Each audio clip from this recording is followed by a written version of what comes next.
kembali lagi seperti aku di pertemuan terakhir Learning Journal.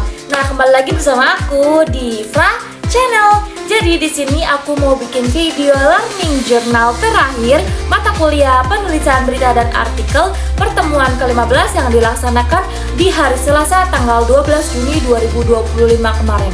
Nah, pas banget sih teman-teman. Ini adalah pertemuan Learning Journal aku di channel ini. Di sini aku akan ngebahas presentasi yang dilaksanakan oleh kelompok 5 yang membawakan tentang pengertian future gitu kan. Di sini aku buka PowerPoint juga ya teman-teman. Di sini kelompok 5 membahas tentang mengenal penulisan artikel, future, ragam teknik dan contohnya. Nah, kelompok 5 ini diisi oleh Anissa Fitria, Umi Kulsum, Ahmad Taqiyuddin Anwari, Alegina Alvara selaku saya sendiri, Saro, serta Siti Nurhaliza dan Dani Daniyarsyah. Nah, di sini juga mereka menyertakan hasil survei ini pembahasan oleh kelompok aku sendiri ya teman-teman. Di sini hasil surveinya banyak mahasiswa 62,5% itu mahasiswa itu penting menggali cerita hidup saat wawancara. Nah, ada juga 17,5% ya belum tahu tentang struktur penulisan future, dan 20%-nya itu tentang mereka itu belum paham gimana sih cara menentukan angle di dalam future itu ya kan. Nah, di sini kita akan bahas lebih dalam gitu kan materi apa yang akan disampaikan oleh kelompok 5 tersendiri. Nah, di sini ini perlu edukasi mendalam tentang teknik penulisan future. Ini di sini di awal menjelaskan tentang definisi future. Nah, definisi future ini di sini bahwasannya future itu sebagai tulisan jurnalistik ya teman-teman. Sebagai tulisan jurnalistik yang non fiksi yang berupa memuat fakta dan disajikan dengan gaya sastra. Nah, bukan opini, bukan fiksi, tetapi penuh dengan narasi dan imajinasi. Nah, gimana sih menyampaikannya? Menyampaikan informasinya itu dengan pendekatan deskriptif dan human interest. Nah, di sini juga ada penjelasan tentang ciri-ciri penulisan future. Kalian pasti belum mengenal gitu kan? Gimana sih caranya kita tuh dalam penulisan future itu gimana gitu loh caranya ya kan teman-teman. Di sini yang pertama itu mengandung segi human interest yang tadi udah dijelaskan di pengertian future. Terus gaya penulisan deskripsi atau estetik dan naratif. Terus tidak terikat waktu atau timelines, dan tidak hanya menyampaikan fakta tapi juga menghidupkan cerita. Nah, terus lebih fleksibel dibandingkan hard news. Nah, di sini juga ada unsur-unsur future ya. Di sini juga ada contohnya. Nanti kalau misalkan kalian belum jelas dengan penjelasan aku bakal lampirin atau kalian buka lagi aja ya PowerPoint yang sudah disampaikan oleh kelompok 5 kemarin. Nah, di sini ada unsur-unsurnya itu ada tema, plot, karakter, gaya, ya kan, suasana, latar dan tempat. Nah, ada juga di sini penjelasan tentang jenis-jenis future. Nah, jenis-jenis future itu ada 3. Ada future tentang berita, profil, dan future perjalanan. Yang tidak aneh dulu ya teman-teman, future perjalanan itu seperti perjalanan gitu kan, cerita perjalanan atau wisata gitu tuh, kayak laptop si Unyil ya kan, perjalanan gitu kan. Banyak kan contoh-contohnya gitu kan yang berita future itu dijadikan sebuah film gitu kan. Nah, di sini ada future profil, ini mengangkat kisah inspiratif seseorang gitu kan. Nah, kalau misalkan future berita itu adalah berita dengan sudut pandang emosional gitu. Nah, kalau misalkan di sini ada future sejarah, ada juga future sejarah, future how to do it, dan future human interest. Apa sih future human interest itu? Di sini dijelasin cerita menyentuh sisi kemanusiaannya. Kalau misalkan future how to do it itu panduan untuk melakukan sesuatu teman-teman.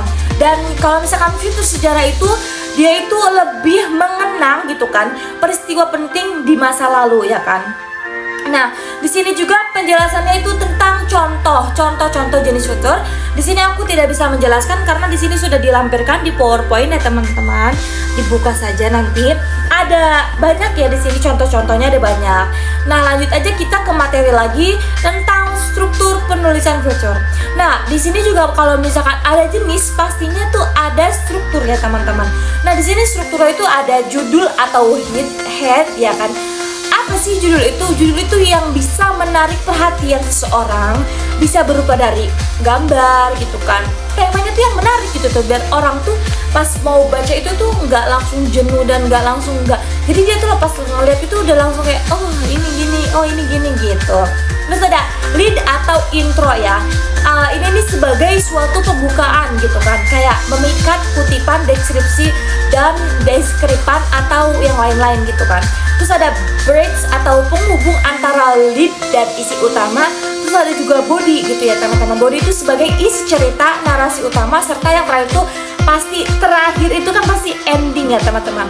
Ending itu sebagai penutup yang kuat gitu kan untuk mengesankan suatu penulisan di dalam penulisan fitur tersebut gitu ya.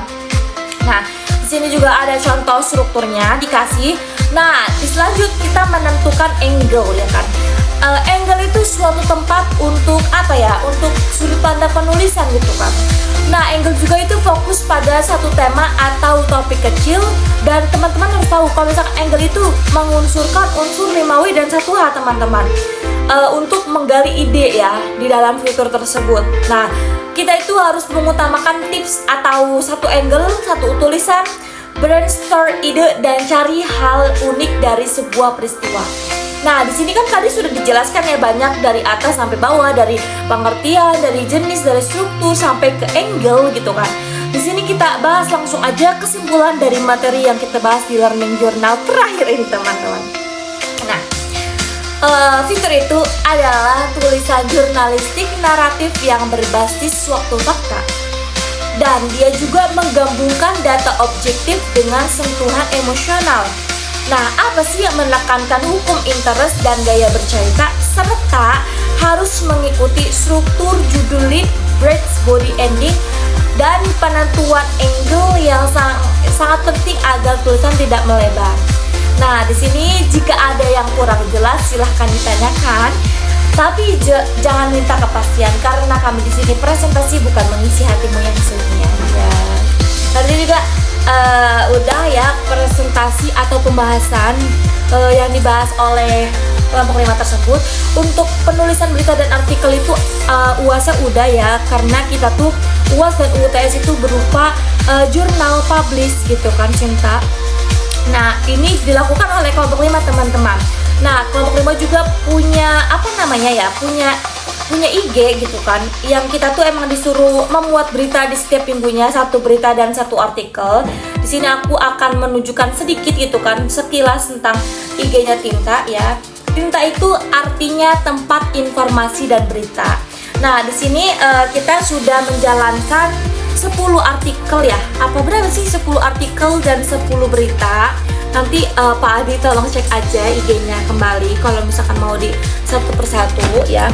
Di sini kita sudah menjalankan tugas kelompok berupa mengupload artikel dan berita. Terus kita juga sudah mempublish atau mengitukan jurnal yang Sinta itu persyaratan UAS dan UTS, serta kita sudah menjalankan learning journal 15 video yang diupload di Farah channel ini, dan semoga kita bisa bertemu ke depannya oleh Pak Adi Kusuma. Semoga nilainya tidak mengkhianati hasil yang kita sudah kerjakan teman-teman. Pokoknya semangat selalu, kita bertemu di semester depan. See you next video teman-teman, bye bye.